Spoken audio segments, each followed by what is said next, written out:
Hello and welcome to the Fuel Run Recover podcast. I'm your host, Stephanie Natchuk, registered dietitian, running coach, marathon runner, and mom.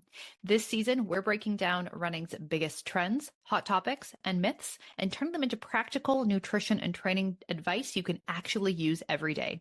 Let's get into it. Hey runners, before we get into today's episode, I want to ask you a quick question. Have you ever wondered if your nutrition is actually helping your running, or is it actually holding you back? If you want to find out, I've created a brand new free resource just for you. It's called the Runner's Fueling Audit. It's a super quick checklist that's going to help you spot the signs of underfueling, low energy availability, or where the gaps in your nutrition might be that are impacting your recovery and actually slowing you down. It only takes a few minutes to go through, and by the end, you're going to know whether or not your fueling is on the right track, or if you really need to start making some changes to the way you approach your eating so you can start to feel stronger on every run, reduce your injury risk, and actually get the results that you're training so hard for.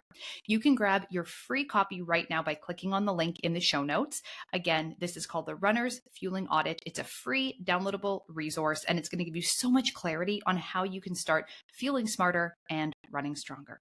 All right, let's dive into today's episode.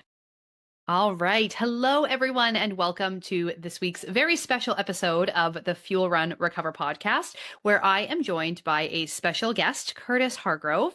I want to tell a little bit of a backstory about Curtis and how him and I actually met and came to do this podcast episode together, because it's a bit of a funny story.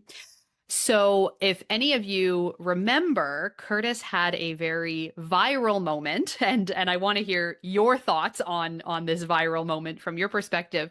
But after the 2025 Chicago Marathon, there was a video that was everywhere that had gone viral all over social media. That was somebody running, and I can't remember what mile of the race they were at, but it was like, you've trained for 4 months, or you've trained for months for this, and a guy in high heels is running past you at whatever mile of this marathon. And I know I've totally butchered the hook there for that reel, but anyway, and it shows Curtis in his high heels running in the Chicago Marathon. And obviously that was a very attention grabbing kind of big moment. And so I had seen that clip, of course, as most runners had. So then we were just a day or two before running the New York City Marathon, and we were at an event for the travel group that we were there with. And I just, striking up a conversation with, another fellow runner that was at this event. We were at, I think, the table with all the tattoos and stickers and getting all the fun stuff. And he said, "Oh, I'm running in high heels. I'm raising money for women suffering from domestic violence." And I said, "Hey, I know you.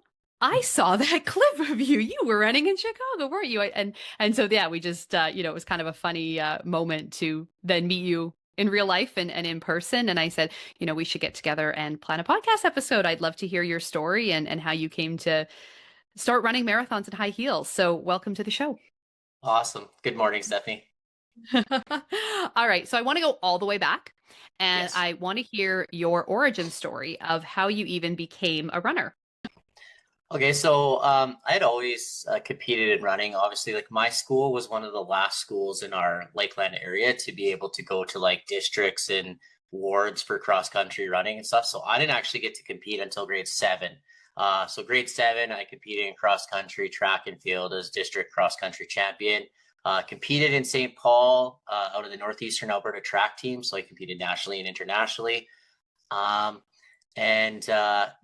I did my first marathon with my Uncle Peter at 15. My Uncle Peter asked me if I'd like to run the Edmonton Centennial Marathon, which was special too, because it's Edmonton celebrating being a city for 100 years. I ended up winning the 19 and under category with a time of 3:57:42, and I was kind of hooked. I bet. Amazing. And so you went from, obviously a talented youth runner who, had a lot of accomplishments at a really young age, competing in track and then, starting to run marathons as a teen. How and when did that evolve into wanting to run specifically for the charities and, the variety of different organizations that you've become involved with over the years. Tell us more about that. Yeah, so my grandfather's biggest role model in my life, unfortunately, passed away a couple of years ago. He was in the military. He was a veteran for 37 years.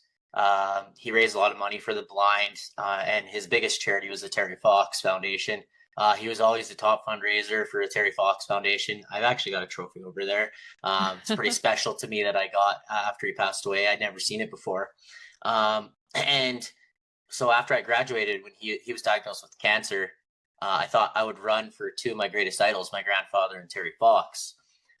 So on August 12th, 2007, I set out on a journey to run 34 marathons in 34 days across all of Alberta and British Columbia, from Cold Lake to Port Coquitlam, which is Terry Fox's hometown run.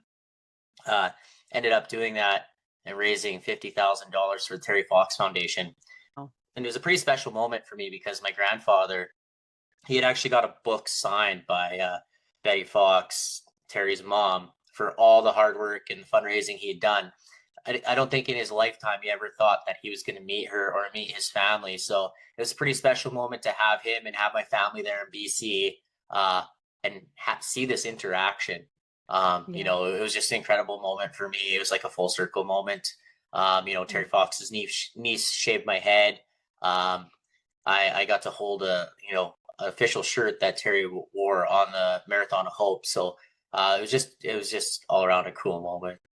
Yeah, absolutely. And it's interesting that you're not the first ultra runner who has had Terry Fox, kind of be their inspiration for wanting to do these incredible things and kind of take on these really big cross Canada, types of running challenges. So it's really amazing how kind of deep and how far that inspiration goes, like into the future generations of runners.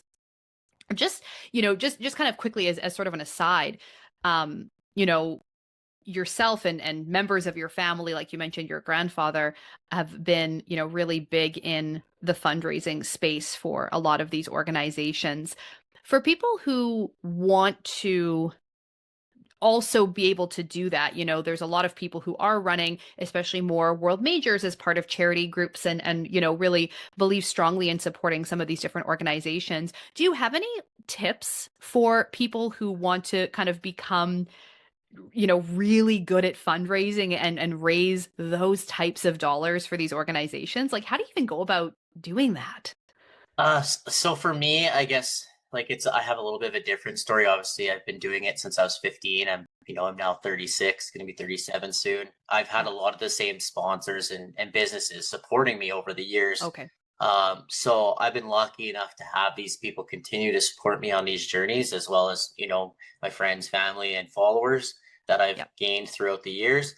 And I guess the thing is too, is like, you can't get upset if people don't want to donate, because there's a lot of different causes out there. There's a lot of people that donate to just specific causes that are near and dear to their heart. So you can't feel defeated if you get a no, because you could get 100 no's, but one yes could change the world.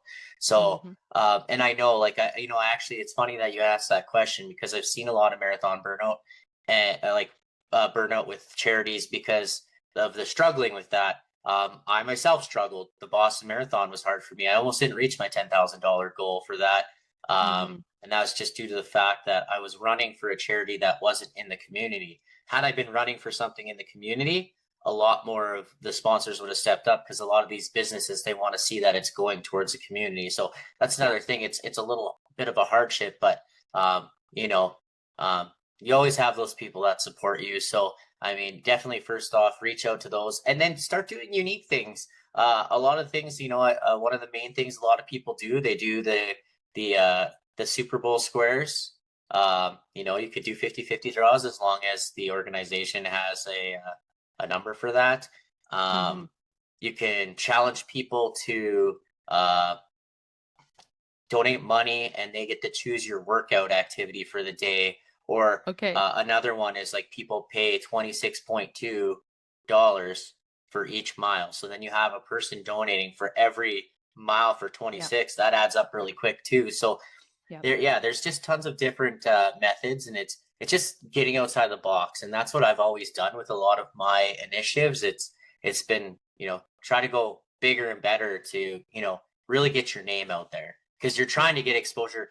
It's not about attention for yourself. It's attention for the charity. So anything you can do to get attention to the charity is what works best. Yeah. Yeah. That's great. That's great. Cause yeah, I mean, for so many people, the route to running some of these races is to get in with a charity. And yeah, like a lot of them, there's these fundraising requirements that are many, many thousands of dollars. And I think that can feel incredibly overwhelming to like, where do I even begin? I've never had to collect or get that amount of money in my life. And how do I do that? So I appreciate, your insight into how to make it happen. So, you've been doing this for a long time. Like you said, you started running for organizations and raising money for different charities from the age of 15. Tell us, all if you can list them all, or maybe a highlight reel of the different organizations you've raised money for as a runner, and if there's any kind of special stories or experiences that really stand out the most for you. So yeah, after the Terry Fox Foundation, I went off to college for running and soccer, Red Deer College. Kind of got into the party scene. Really didn't give a shit about life. Yeah. And then second year, I was walking home from the bar drunk, minus 40, jeans and a t-shirt. I'm like, what am I doing with my life? Like, I need a sign. I need something to change. And I got my sign that next morning. I got a phone call from my local radio station, K-Rock. There's a little girl, Delaney Saunders. She's from Marwayne. She was in the Stollery Children's Hospital. She has a rare type of tumor in her foot. She had cancer. She's looking to see if I could help because she heard of my fundraising stories. So I left college after second year. I was working in the oil field, and then I told my boss, I need to make a surprise trip to the Stollery Children's Hospital. And I went there, and that's how I announced that I was going to run across Canada. So in 2012, I set out on a journey from St. John's, Newfoundland to run across all of Canada for the Stollery Children's Hospital. Probably I didn't share this with you, but one of my most special moments on this journey is my buddy Nathan. He passed away. He had muscular dystrophy. Whether you believe in God or not, or powers above, this is a pretty crazy story. So I was in White River, Ontario, and I had 3 campgrounds to choose from. And I said to Morgan, she's a girl driving my RV, I was like, let's go to the furthest one. That one looks like the nicest one. So we get there. There's a boy in a wheelchair, and he's going down the hill. I just told Morgan, I said, make sure you watch out for that boy. Clear Lake, they gave us free campground right by the lake. It was nice. We pulled up, full hookups. And Nathan's family just happened to be across from us. Now, Nathan, this was his first summer without his brother. So they were twins with Duchenne's muscular dystrophy. Very rare. He had lost his brother last year. First year camping by himself. Him and his grandfather came over, invited me and Morgan over for dinner. We had dinner. We stayed the night with them, made some s'mores. And then I went back to the RV. I said, I got to rest up. I got to, get ready for tomorrow. And Nathan's grandfather comes over to the RV, and he's like, Nathan wants to say something to you. And this is the craziest moment I've ever experienced in my life. So I went into his room, and he told me that he prayed to his brother that it would storm so that I could not run tomorrow. Because I told him I couldn't run if it was like lightning, storming, whatever. I'd run in the rain, obviously heavy rain. It is what it is. Got to keep moving. But I shit you not, I was in the biggest storm I've ever been in. It was like a microburst. Trees were falling over. Power went out. The next day, the highway was shut down because trees were all across the highway. They had fire crews out to chop up the trees. And I was like, oh my goodness. I said, I guess I'm staying here. I said, I guess. So I took that weekend off. I don't like taking rest days because your body resets. But I mean, this was my sign. This is a special moment in my life. I'm like, I need to be with Nathan. He needs me here. Right. And so I stayed, we went boating. I did some water skiing, did some fun stuff with the family. And then I went off on my way because Sault Ste. Marie was just a couple days up the road. And then his grandfather's really good friends with the police chief. So when we got there, we had police escorts. Nathan was in his wheelchair, and he ran through the city with me to the city hall where we met the mayor. And and then I grew, that friendship grew. So every year I would make a surprise visit in December to Sault Ste. Marie for Nathan's birthday and visit him. Yeah. You know, so that's just, one of many special moments, but that's one that really stuck out to me because, like, kid prays to his brother that he wanted to storm, and you're just listening. You're like, okay, well, if it happens, it See what happens, happens. Yeah. and Yeah. everything just went from there. So, and then this kind of just all this stuff is what kind of relayed into each other, like how I took on my different charity initiatives. So Mhm. after the run across Canada, we're traveling home. The lady Stephanie, who was a community initiatives manager at the time, she ended up getting a position with the YWCA. So she's like, we should Mhm. celebrate, you and the girls. We'll celebrate in Edmonton, over some drinks. And she said, hey, she's like, have you ever heard of the Walk a Mile? And I'm like, yeah, I've heard of it. I was like, what are you trying to pitch me now, Stephanie? And of course, I got a few drinks in me. I'm like, I'll say anything. And Yeah. she's like, I want you to do the Walk a Mile. And I said, we could do better. I said, how about we walk from Cold Lake to Edmonton? So that's 300 kilometers in high heels. And she says, done. Yeah. Next day has a banner made up. It's on the RV. We bring it back. So literally 2 weeks after running across Canada, I walked 300 kilometers in 4-inch high heels across or from Cold Lake to Edmonton.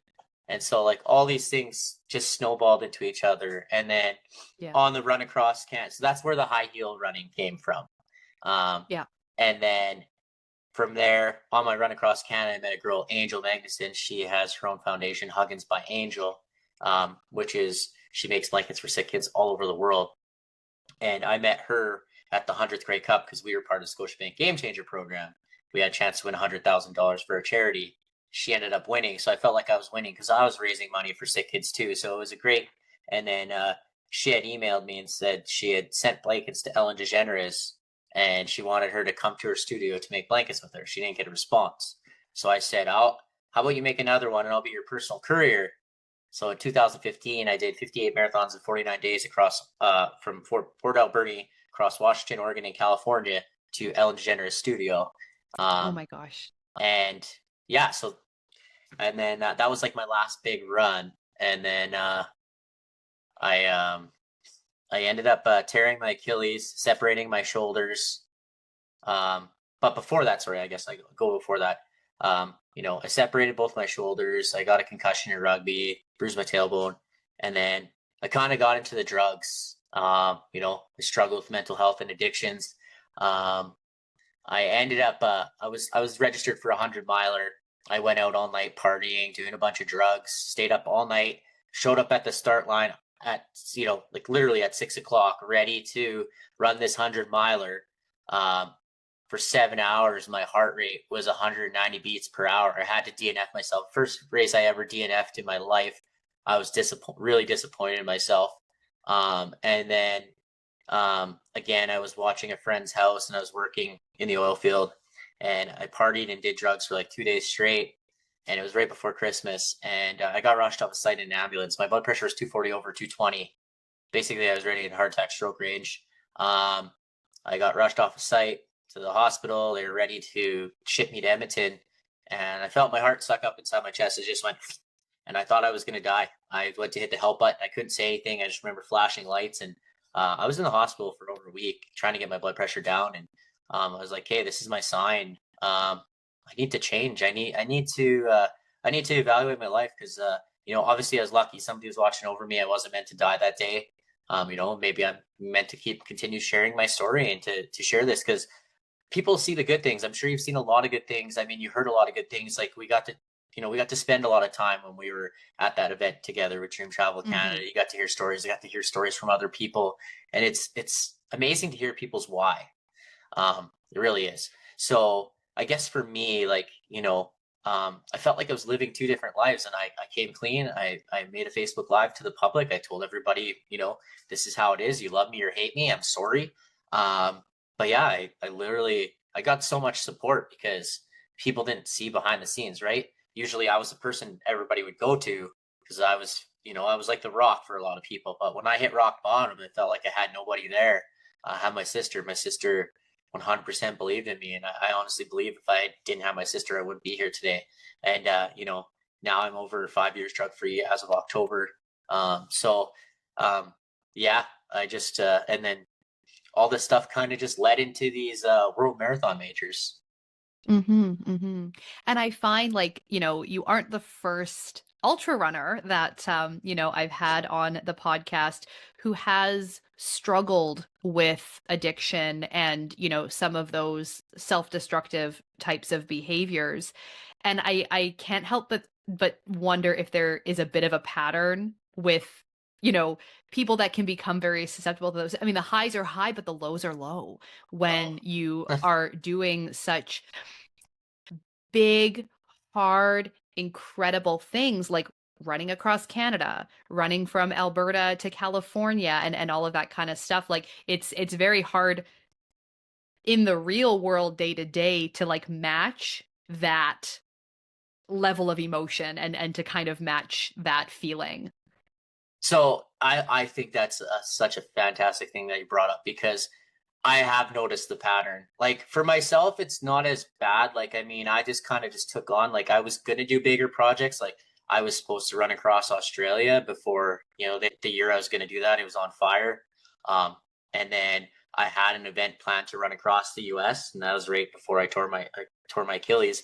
Um, Hmm. but yeah, it's the fact, like, you get back to reality. You know what it's like. You come home from a world major and all that excitement, you come back to reality, and the low Yeah. is really low. Like the running blues are a real thing. Yeah. Um, Yep. and I've noticed with like a lot of other people that have done similar things to me, whether they ran across countries or, done huge events, it's like they want more.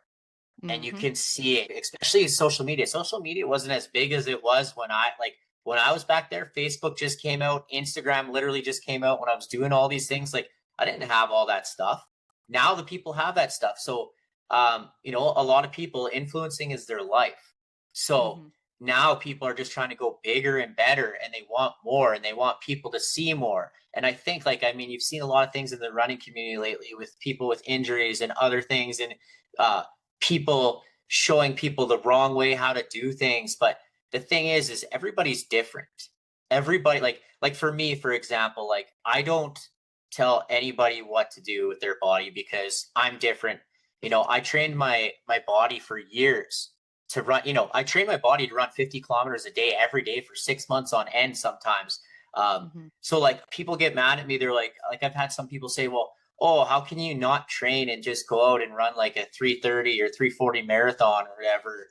And it's just like, I had the mental toughness and I have the heart. I know I can finish it. Yes, you know, I guess I'm just built different a little bit. And that's not like Yep. being cocky or anything. It's just, my body, it's just like it flips a switch. I get 10 kilometers in. It's like, okay, we've done this 300 times.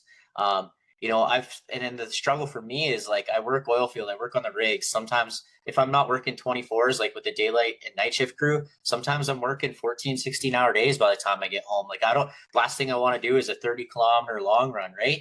So I Yeah. mean, even right now, like as I'm struggling to get to Tokyo, I've had a couple issues. I haven't ran literally since the New York Marathon. So Yeah. yeah, Yeah, it's a roller coaster, in all ways, like physically, mentally, socially. It's a challenging thing and you know, uh, like you said, I think that's such an important point. Like with social media, everyone's always trying to one up everybody else. And you see yeah, it now, and even for yourself with these sort of viral moments that you've had of people seeing you out running in your high yeah, heels and and then you see, okay, here's the guy who's dribbling a basketball for 26.2 miles, or here's a guy who's running a marathon dressed up as a tree, or like I don't know, like there's just all of this stuff that's like, okay, we're not just running a marathon, now it's running a marathon with some additional level to it. And I think people are always feeling like they need to try to play catch up, and that's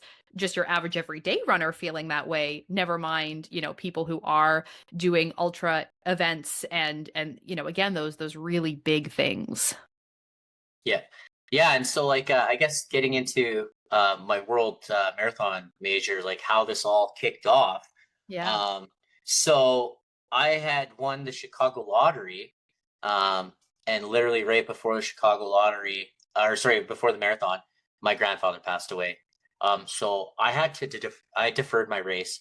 I know he told me he wanted me to run it, and I said I just couldn't. And then found out my sister was getting engaged that weekend. So my dad's like, you should stay. Like, it's going to be special. I mean, as with everything that's been going on, like my sister's fiance had planned everything obviously before, but because my grandfather gave my sister's boyfriend grandma's ring to propose to her when he was ready. And so I was like, I got to stay for this moment. And I believe everything happens for a reason. And I actually just shared this story recently. Um, if had I not deferred this world major, I probably wouldn't have met a lot of these people on this journey, because people were scheduled to run these runs, and not everybody's running these same runs every year. Yeah. There's only a couple crazy people that I know that do all 7 every year. And, like that's definitely Rob Dalto's up there. You got Def Runner Tom, like those guys have finished, more than 3 6-star medals. So props to those guys. But like the rest of the people I've met on these journeys, I never would have met. And so I deferred. I went in 2024. And now what had happened is because I won a lottery, I just decided to run for a charity in my hometown, which is Stepping Stones Crisis Society. Because I had promised for the 10-year anniversary of the high heels that I would do something special, and I would attempt a Guinness World Record for fastest marathon in high heels. Okay. That never ended up happening because COVID happened. Marathons went virtual. And so after COVID, I had put this out there. I put a thing in with Guinness. And then I get an email back saying my claim is denied. And I'm like, denied? No one's ever done this. Well, there was a gentleman in the UK who did it, and he set the record at, I think it's 5 hours and 13 minutes. So I said I'd be a man of my word. And I said I would attempt to do it. Yeah. And so I started out at the Edmonton Marathon. I do have the crappy high heels that I used to use. So these are the ruby red high heels. As you can see, pretty broken. Had to tape them up. I broke a heel 6 kilometers in. And then I walked 5 kilometers to the turnaround at 11K in them. And then I took them off. I ran barefoot to get a half marathon medal, at least to finish a half marathon. And then I went to the Regina Marathon. They asked me if I would like to attempt it again. They'd give me free entry. And so I did it. And this time I ran 20. Well, so that's actually one of the shoes I wore as well. I ran about kilometer 13 this time. It started to shave down on me. I managed a half marathon again, and I dropped out at the half marathon. So I went back to the drawing board. I went to my friends and I said, hey, do you think you can weld these crappy heels, make sure that they don't break? So they welded the heels, and I ended up running the Chicago Marathon, which is where my story really had kicked off. We were in, the Today Show had a story, and of course, Runner's World, and Rob Dalto, my good friend, he interviewed me in the corral and shared that story after. It got over like 9 million views. And then Drew Menz, she was a girl from Chicago. She got a video of me at literally at mile 13, halfway through. She says, who is this man? And the internet just did their thing. And that led into all these other charities. So when you ask how I kind of got into these, of course, a lot of them are charities near and dear to my heart. So I remember my friend, his name's Dan. He goes as the bearded runner. He literally looks like Forrest Gump right now. He looks at me, looks at the heels, looks at me, looks at my heels again. And he's like, see ya. And he just keeps running. And he reached out to me after because he heard my story, and he's somebody that struggled with addictions. And he's part of the Boston Bulldogs running club. So he put me in touch with Megan, and Megan and Jim did an interview with me and just before Christmas last year.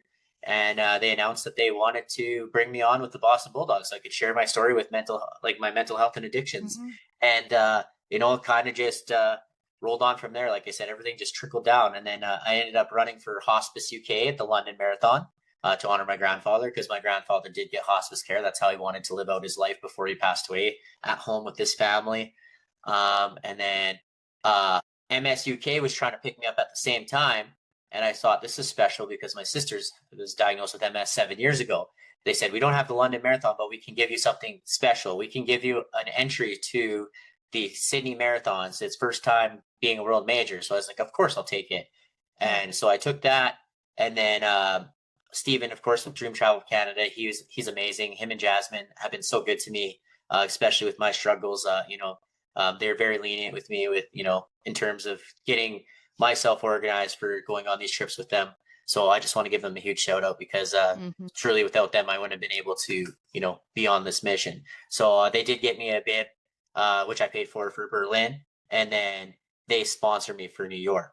So New York was a sponsorship for me to help me on the 6-star journey. So Berlin was just with Dream Travel, no charity. And then I went to Chicago, and this year I ran with Run Domestic Violence out of town.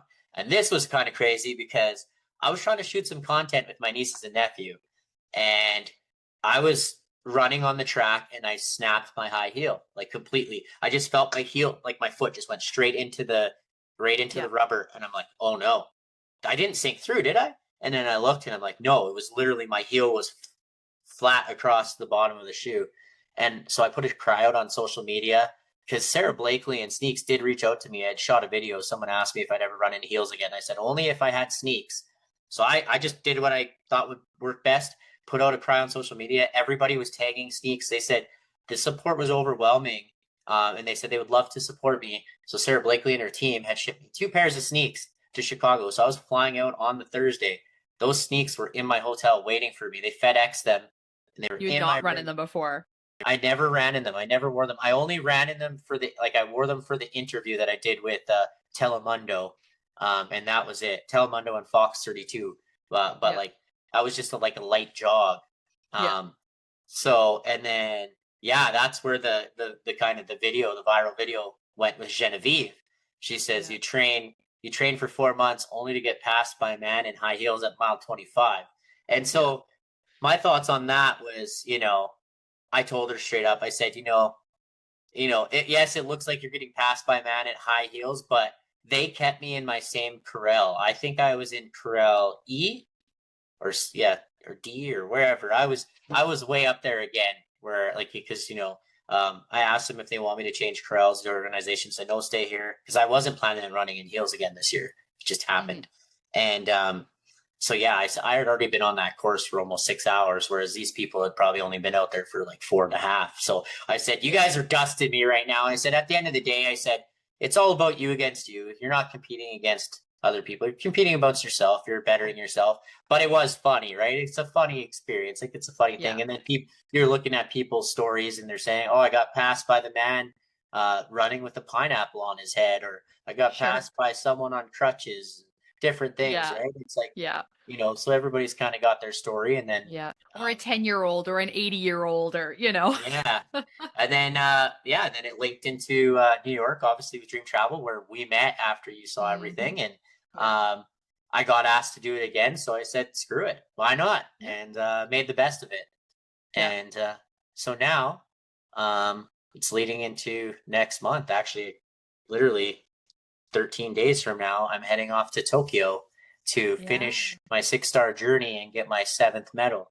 And this is going to be pretty special because I'm bringing Delaney with me, the girl who had cancer from the Stollery Children's Hospital. She's going to be 14 years cancer-free in May. Wow. And so when I finish this race, I'm going to accept my 6-star medal, but I'm not going to put it on. I'm going to wait to walk out of the corral, or the finish corral, and I'm going to let her put it on me. And it's going to be a full circle moment from when I started this journey with her till now. So, wow. Yeah. That's incredible. That's incredible. So I want to go back. Yes. Sorry. I just first. No. I want to go back to that first 300-kilometer walk you did in the high heels, because that must have been a complete shock to your system. Not only put on a pair of high heels, presumably for the first time, but please correct me if I'm wrong on that, but presumably the first time wearing high heels, and then to just did you practice in them beforehand? What did you just start walking? Please tell me everything about walking 300 kilometers in high heels for the very first time.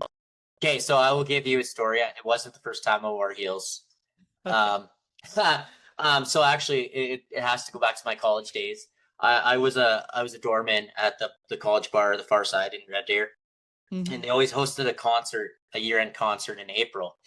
And I was watching the door outside, and this girl was walking in her high heels, and she fell.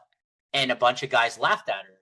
And she looks at me and she's like, "Oh, you think that's funny?" And I was like, "It wasn't me. It wasn't me." And she's like, "Yeah, right." She's like, "I'd like to see you walk in high heels." And I was like, "All right, I'm sober. I'll Yeah. do it." She's Yeah. like, "If you can walk in these high heels," she says, "if you can walk in these high heels down the ramp, on the stage, back up here without falling," she's like, "I'll buy you a pitcher of beer after you're done your shift in a couple hours." I said, Yeah. "Done." And I did it. And I walked in the high heels. Even though it wasn't me that made fun of her, I was like, "All right, I guess I'll put on a show here." My boss is like, Yeah. what is he doing?" I was like, I told him after, but yeah, so I walked on the stage, came Yeah. back, and she's like, "Damn, that's impressive." And Yeah. I played hockey growing up, so I've been on skates, and I was pretty athletic, so I had pretty good stability, right? Hmm. So I mean, I think that's the main importance, right? Good balance and stability. Yes. And Yeah. yeah, she did give me my pitcher of beer, and then that's why I was like, all right. So that was the only really experience I had. I never really, Okay. I never did any training in them, because that's a lot of things people ask is like, you can't, like, I don't want to train in them because it's hard enough as is, like, just like with your feet and everything, especially with these Hmm. crappy red ones. Like those are the man-made ones. Like the Yeah. sneaks I had, just for people that want to know, these are the sneaks. Yeah. And look at, like, did minimal damage to these. I ran. Yeah. So take this for example. The sneaks. It's a luxury hybrid high heel. I'm an almost 200-pound male running 26.2 miles in high heels, and they didn't break, nothing. So Yeah. that just goes to show the quality and durability of those high heels. So huge shout out to Hmm. Sneaks. Sorry, they didn't tell me to say that. I'm just, like, if you're ever wanting a good high heel that's also comfy, Sneaks is the real deal. I'm not gonna lie. And you know what? If you want to run a marathon in high heels like Curtis here, then obviously Sneaks is your best bet. Yeah, but yeah. So going back to so it was really hard. So I wish I could have found my other heel for you. I can send you a picture. But Yeah. so they were 4-inch heels. Walked down into 2 heels. That's how much I wore them Hmm. into the ground. I had hockey tape around the top edges, so like around the edges here, I had it taped all the way around, Yeah. kind of how it is now to protect my feet. I had Hmm. blisters I never got in my life, even through running. Um, Yeah. and yeah, so I was doing 30 kilometers a day for like 12 to 14 Yeah. hours a day because I wasn't running in them. I was And your just walking. poor toes. That's what I think of is like, oh, your toes. Well, and the thing is like you can put the moleskin on them, you can tape them up, but it's actually, I don't like that because it's way worse for your feet. If you tape them up and everything, then it's even tighter in there, and it's just rubbing more, and it's doing even Yeah. more damage. Yeah. Because that's like, people are like with the first time I wore socks in them, and I was like, yeah, this is not a good idea. But then I got the sneaks, and I was like, okay, I'll wear the socks because it Hmm. was a lot better. Like, I showed my feet, my comparisons from the Chicago Marathon last year to the Chicago Marathon, or sorry, in 2024 to Yeah. 2025, and the comparison is unreal. The amount of Yeah. blisters I had on my feet wearing the red ones compared to sneaks it was minimal. Yeah, yeah. And two, like, I mean, even just the material that a typical high heel is made of, like your feet are not breathing. Like that is just No. prime environment for, sweat and blisters and all of that. Like, yeah. I mean, my goodness. And this is, I mean, I spent a good amount of time in my early 20s wearing high heels out to the nightclubs, if you know what I mean. And even just a couple hours dancing in those things is painful, never mind everything else.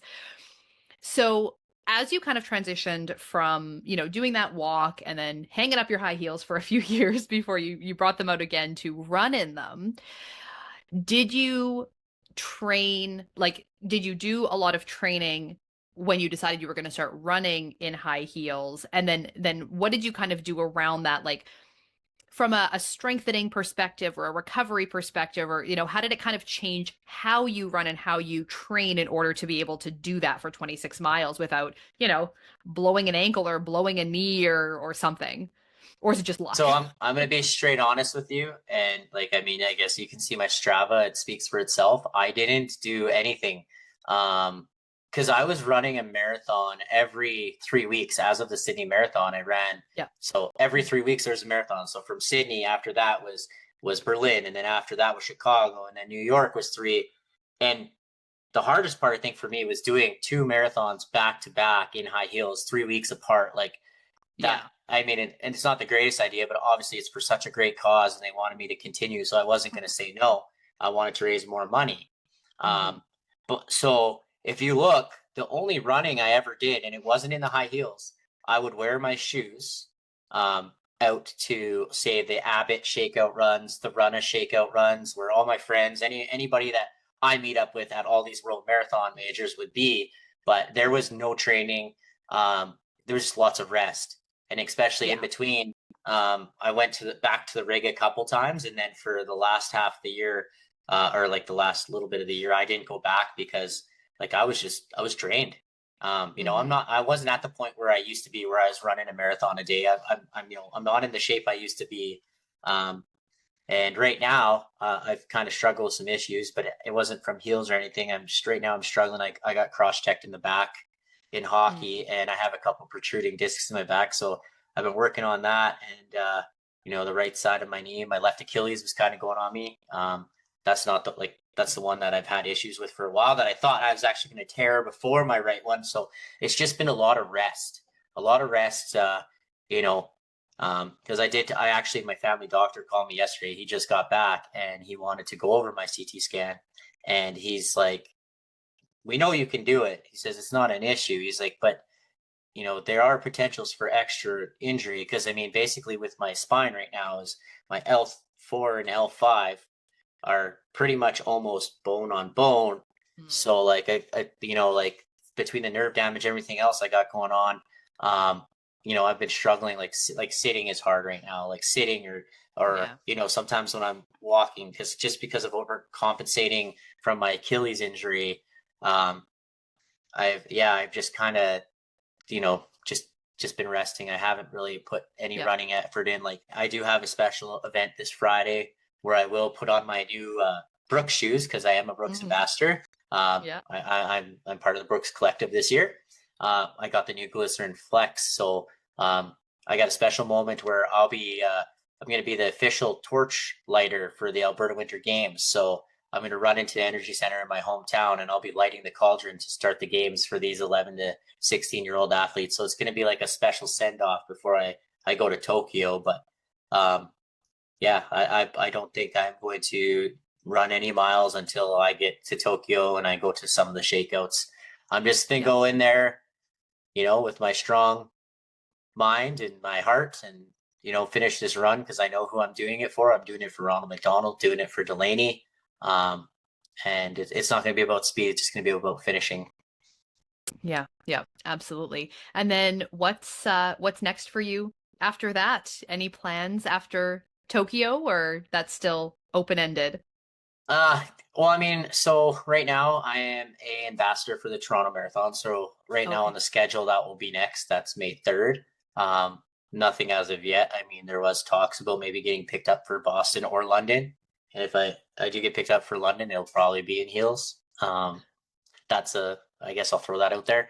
Yeah. And then I will be running the Sydney Marathon. I just put in for the lottery just for fun, and I ended up, out of 132,000 people, I got chosen. So I got a lottery Amazing. entry for Sydney. So I'm going back to Sydney again this year. Yeah. Um, and then I'm going to Berlin. I'm running for Doug Flutie Foundation. And then I'm running Chicago. I'm going to be running for Spina Bifida. I'm going to be pushing, actually, this is going to be special. I'm going to be pushing a girl in her wheelchair, and her name's Aggie. Her mom and them go out every year because her sisters run the Chicago Marathon for many years, and she always watches her on the sideline. I said, how cool would it be to push her and her to get a medal, and to actually experience the Yeah. full moment. So Yep. that's going to be special. And then I'm probably going to end up doing New York as well. So big full schedule. Actually, no, I did skip one. I did skip one, which is probably the most important one before Chicago. So I am going to be attempting to run the 100 miler the only race I ever had DNF'd in my life at the time. Obviously, the two in Edmonton from high heels, I don't really count them a DNF, like in Yeah. the terms of the running aspect, because it was in the heels. But um, I I want to conquer my demons, and I want to go in with a different mindset there, right? Because Yep. I mean, I think my struggles there, I knew my Achilles was going, and I wasn't in the right mindset, obviously, with the drugs and everything else. I knew I wasn't going to be able to do it or finish. I got pretty far, but I know I can complete it. And so that's one of the main things on my bucket list this year is to finish that and conquer my demons. And then, yeah, whatever, if any other marathons decide to pick me up, I've had a couple more people reach out. Some places want me to try triathlons, but that's a whole different story. They want me to be an ambassador for a triathlon. I've never done a triathlon. So obviously I'd have to change my training and schedule for that as well. But yeah, there's always fun things coming up. And then obviously after this, I really got to focus on my training once I get back from Tokyo and getting back into shape and getting, back into my proper running form. Yeah, absolutely. Absolutely. And just giving your injuries some time to heal and recover and all of that important stuff. What is your kind of philosophy, if you have one, or sort of approach to fueling and hydration for all of these events that you do? Because I kind of see like two different things with ultra runners, and especially the people that I've interviewed on this podcast that do a lot of running, a lot of big running events, a lot of long running events. It's either part of the success comes from being very dialed into nutrition and fueling and like having a strategy and being very planned with it. And then on the flip side, I see a lot of people who there is so much grit and talent and history with being a runner that the nutrition can almost be an afterthought, and you can sort of get away with it being an afterthought because of all those other things in a way that maybe other people couldn't, like the grit is there to be able to push through when, sports dietitians like myself would be like at how poor the fueling strategy is. So I'm curious to know more about kind of what your approach is with nutrition. So before we go to the marathon talks, we'll talk about like the running across Canada, because like this is different from this. But I remember going to schools, and I think the hardest part was like, so actually, I'll even go back further. I'll go back when I was 15. So I competed in Idaho at the Simplot Games, the world's largest indoor track meet.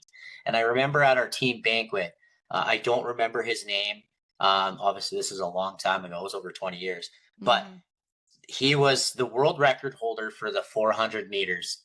And he got asked what his meal was before he set the world record. And he said a Big Mac meal supersized with a Coke. And all the coaches were like, and everybody's like not expecting that answer. Because now kids are like, oh man, I'm going to go out and crush a Big Mac for it. Well, and the funny thing is like, that's what I would do. Like when you're running 50 kilometers a day every day, it doesn't matter what you're putting in your body. You need to throw everything at your body to fuel yourself. Obviously eating more nutritionally, especially you being a coach and, specializing in that.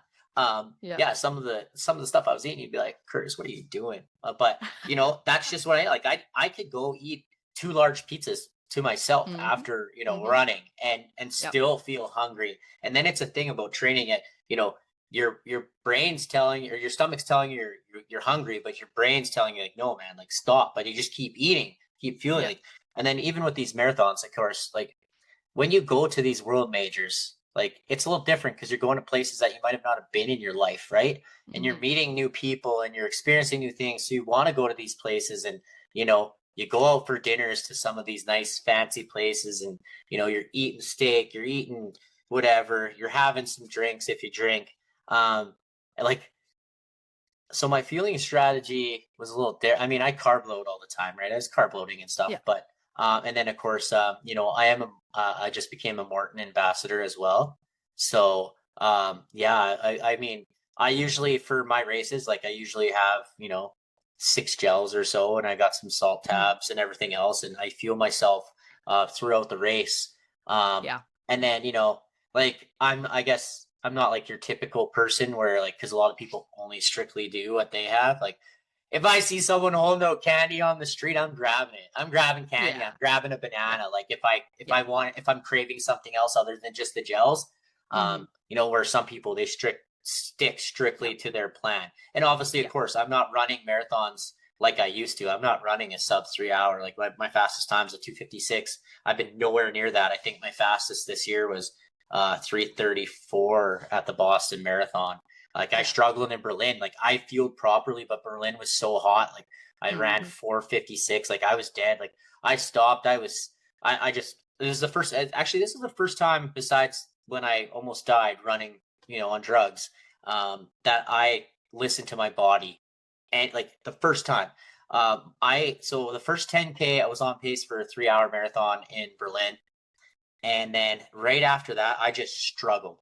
I was in the pain cave. My heart rate was 190 beats per minute. And again, I could not get it down. I was like, my heart was just pounding. And I was like, I was run walking. And I actually met a gentleman who was, he had a heart attack. He's had a heart attack before. He's got a pacemaker. And me and him run walked together. So we would pick somewhere on the street. So maybe it's like 500 meters, you know, and we pointed to that. Okay, we're going to run to this sign, then we'll walk, then we'll run, walk. And, I had to do that. So, I mean, I had some struggles, but, and then, like I said, with the high heels, obviously I said I was going for the Guinness World Record attempt. So, I mean, I was trying to go for speed, but after so long, like I just had to give up on that. And the main reason anyways was for the charity. So like stopping, talking to people, getting donations along the way. The world record was just an exposure for the charity. I didn't care if I didn't get it. I mean, I tried hard, but it's hard. It was a hard attempt. And so like, I'd be, stopping, singing, dancing with people, enjoying the moment, living in the moment. So yeah, like my fueling strategy was definitely different to a lot of people's, because I didn't just stick to the gels and the salt pills and hitting certain water stations and aid stations. And it's kind of cool. I'm actually really looking forward to Tokyo because I heard like Tokyo is pretty advanced. Like if you've heard from friends or people that have ran Tokyo, on your bib, you actually get like a number assigned to you as well. So your number, they have tables set out. So you go to your number. So it's not a free for all. So like, when you run in the first water or first Gatorade station you just grabbing drinks and everything. You're actually going to designated areas so that you're not clustering the area. So, and then they have like all this food laid out. I was watching people eating sushi and like all these different things. I'm like, this is amazing. I could get on board with that. I was like, I'm not much of a sushi guy, but cool for you guys. Like the amount like cheese and all these things that they had laid out for people is pretty cool to see. But yeah, like, sorry, I got off the topic a little bit there, but I mean, there's just so many things. And like I said, everybody's different, obviously. And of course too, like I haven't learned, and maybe that's something I'll talk to you about later, but I had an emergency gallbladder surgery all within like the time I was struggling with my addictions and stuff. I had gallstone and like I had to get it removed like ASAP. And so I guess something too I struggle with is I got to watch what I eat before I had never really ran marathons and stuff without my gallbladder. And so like a lot of foods go right through me. Right. So that's something I've had to work on throughout the year, is kind of training my gut because yes, I love my coffee and I love to eat steak, but red meats are bad and stuff like that. So like, there's a lot of things. I mean, I strictly just try to focus on the chicken, and things that, aren't going to be too hard on the stomach. So that's one thing that I've really been struggling with this year, I guess, if you talk about fueling. Yeah. And I really appreciate though, that for you, and I think this is such an important message for a lot of people who are listening to this, is that you can find joy and success and purpose in running without it being about a faster finish time. Like I really appreciate you sharing that you've had many, many events that you've done that have been slower than your PR times. And those have been just as meaningful and fulfilling and worthwhile as when you were going for a PR. Because I think that so often in running, it becomes solely about the finish time and solely about getting faster and that progress. And I truly believe that most of us who take up running as adults, which is myself in that group, for a lot of us who take up running as adults, there is endless potential to how much faster we can get before we start to slow down. Like when you just start training in your 30s, 40s, 50s, you've got so much potential to improve before you're going to reach those age-related declines in a way that it's different when you are kind of at your peak performance in your teens and early 20s. But people focus so much on that finish time. And I think that we need to be seeing more examples of people who are very accomplished athletes but it's not coming down to how quickly you're crossing the finish line. So I appreciate you sharing that perspective. Yeah, so I've argued this with a lot of people too, because like there's a lot of things where running's becoming more elitism and people, yeah, like, oh, people getting talked down. Like you see so many things. Like I'll give you an example because it's kind of funny. I researched this lady and I never said anything, but the first year I ran the Chicago Marathon, I did it in 7 hours in the high heels. Like Yeah. the only reason I didn't get a DNF is because they kept me in Corral B.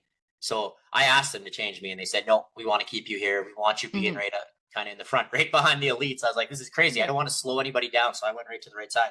This lady, uh, um, she commented on one of my videos. She doesn't know who I am. She doesn't know that I've already ran 313 marathons in my life. She's just like, oh, like people were saying things. And she's like, oh, I hope you had fun running, or sorry, I hope you had fun walking your marathon. And I was like, okay. So I researched Why, this. thank you. Yes, I did. Yeah, I did. But I researched this lady, and I could be hateful. I could say things like I looked at her fastest marathon time. I've seen her fastest marathon time. I could say I blew her out of the water by over 35 minutes. But why? Like why? Yeah. It's not what it's about. And that's like Yeah. I said, that's the thing, right? All these people, oh, I'm so fast, oh, this, that. And you see people talking people down. You talk people down about being bigger. I'm bigger. I'm not what I used to be. And walkers, people talk down walkers. It's like, you know what, they got out there and they did it. They did the marathon. Stop with this, oh, you're not a marathoner if you don't run. Yeah. Like I said, yeah, I went from having a fastest time of a 2:56 to my slowest marathon of 7 hours, and actually one of them too is in Red Deer. That's when I knew my Achilles was going on me. I had to stop, and I was right near the finish line, and I had this moment where I could have done something, and I decided against it because I always like to have a good finishing kick. And I saw literally this 80-year-old man. He was the last person. He was literally right in front of me in the golf cart. And I'm like, I'm just gonna let him go. Like I was going down the Michener Hill.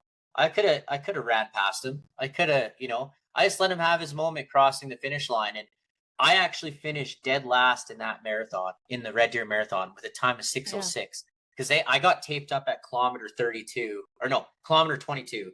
And they asked me if I wanted to continue because they said it's my Achilles was swollen. Or it was swollen, and I was struggling. And I'm like, no, I'm finishing this race. I've never DNF'd in my life. And that's another thing we talk about. Like, sometimes there is stupidity and, pushing on, but it's the mental mindset. It's like, no, I got to finish this. Whereas you should know better to draw the line. But yeah, like letting that older gentleman finish, and then like I let him go. Like I had the whole hill to walk down, everything. I let him go across the finish line by himself. And then I came in after. I think my time was like a 6:06. But like, yeah, like like I said, I've had 2:56 marathons. I've had 3-hour marathons. I've had 3:15s. I've had 3:30s. I've had four. Yeah. My first one was a 3:57:42. And I look at it, like, yeah, there's things I could look at. I'm like, I ran at 3:57:42 when I was 15 years old. Yeah. How the hell am I only running at 3:34 in Boston right now? Well, I was 135 pounds soaking wet back then. I could run like you know what I mean? Like, I haven't, I trained myself differently. Like for all these marathons that I've ran, like it was never about being the fastest. It was about getting it done because I was running 50 kilometers a day every day for months on end. But now, like, that's something you got to look into because it's crazy. Someone asked me the other day and they're like, well, what's your PR for like 5K, 10K, whatever? And I'm like, I'm going to be honest with you right now. I don't have a PR. Like besides what you've seen on a Strava or whatever I've done, I didn't ever, and this is an ego thing because it's like I only ever ran marathons. So like if there was a half marathon, like if you could choose between a half marathon and a marathon, I'm choosing a marathon. I get to that split point where the half marathoners and marathoners split off, and I just always wanted more. So I've never actually competed in a 5K race, a 10K race, a half marathon. I've only competed in marathons. The only time I've ever competed in the smaller runs was in college or track and field. So, that's the only time like that. So that's something that I need to work on this year, and obviously to build my speed, because that's what I'm going to do obviously this year moving forward, minus Tokyo, because I've really been struggling. But, I want to get myself back to where I was. And it's not about, I mean, it's just about me. It's not about proving that I can be faster or whatever. It's just proving to myself that, I still got it. I can still keep up with the young guys and Yeah. um, Yeah. get out there Yeah. We're obviously only in our 30s. We're only in our 30s. well, and you see some of these, like you mentioned earlier, right? I saw this lady, she posted when she was 36, she was running like a 3:30 marathon. She's 49 now and she's running a 2:40. Oh yeah. It doesn't Absolutely. matter. Like, I mean, Absolutely. lots of time still to build Yeah. that. But Yeah. yeah, I like that you brought that up because that is a big thing. Like people struggle. And that's a big thing because like we want people, we want to grow this running community. And when you put that out there, it's like you don't know who you're making feel shitty about themselves and not wanting Yeah. to run or go out there, whether they're bigger or they have a slower time. And Yeah. you see it too, Or like, they walk a and little it's bit. it's not against some people, but you see some of these run groups where it's only for speed. So all these the slower people get left behind and now they don't Yep. even want to do it anymore. Yep.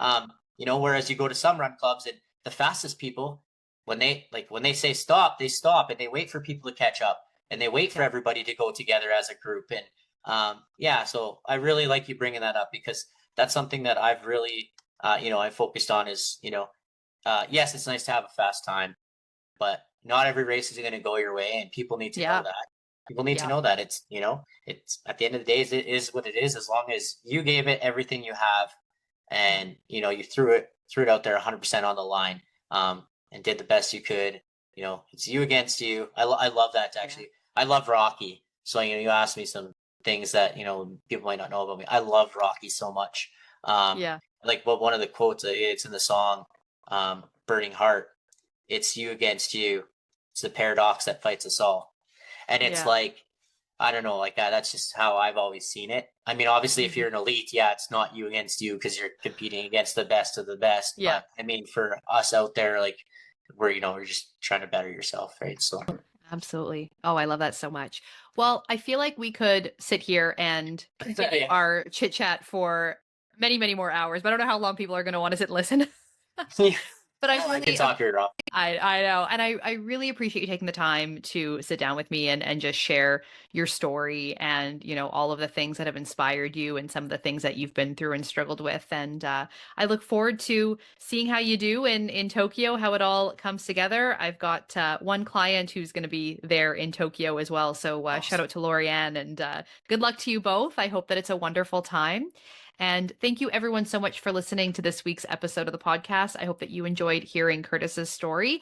And of course, for people who do want to follow along with you and support you and, all the different ways they can get involved with your journey, where can people find you and connect with you? So on my Instagram, TikTok, and Facebook, it's all C Hargrove 15. Yeah, I'm going to be posting lots lately because I guess that's just what I've been doing lately. I wouldn't call myself an influencer. I just love sharing my story and love, showing people the journey that I've came on from, since I was 15 and, supporting all these charities and, hoping that maybe it will inspire somebody to get out there and do things. So, yeah, I appreciate all the support. I appreciate you having me on here to share my story. And taking the time of day to reach out to me. It was so cool to meet you in New York.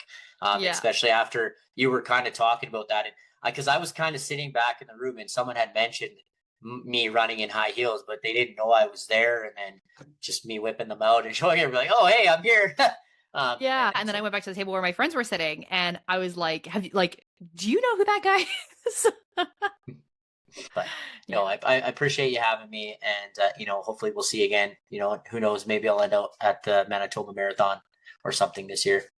Fabulous, fabulous. All right. Well, thank you once again, and thanks everyone for tuning in to this week's episode. And we will see you back here next week. Bye for now. See ya.